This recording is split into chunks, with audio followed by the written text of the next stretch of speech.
মুশফিক আহমেদ ইমেইলের মাধ্যমে লিখেছেন, ইদানিং ঢাকা শহরে প্রায়শই দীর্ঘ যানজট দেখা যায়। এই জটে পড়ে শুধু কর্মঘণ্টাই নষ্ট হয় না, মানুষ বিরক্ত হন, দুঃসহ গরমে অনেকে অসুস্থও হয়ে পড়েন। এসব যানজটের কারণ বিভিন্ন শ্রেণী পেশার মানুষের বিভিন্ন দাবি দাওয়া আদায়ের লক্ষ্যে রাস্তায় অবস্থান নেয়া এবং বিভিন্ন রাজনৈতিক দলের জনসভাসহ নানান কর্মসূচি পালন। তাতে ব্যাপক ভোগান্তির শিকার হচ্ছি আমরা সাধারণ জনগণ। দীর্ঘদিন থেকেই এই যানজট ভোগান্তি লেগেই আছে। জনগণের কল্যাণেই নাকি সবার আন্দোলন। তাহলে জনগণের এই ভোগান্তির কারণ কি, আর এ থেকে মুক্তিরই বা উপায় কি?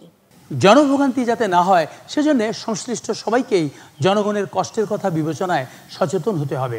জনভোগান্তি রোধে কর্তৃপক্ষ এসব দাবি দাওয়া জানাতে একটি নির্দিষ্ট স্থান নির্ধারণ করে দিতে পারেন, যেখানে এসে সবাই সুশৃঙ্খলভাবে যার যার দাবি দাওয়া জানাতে পারেন।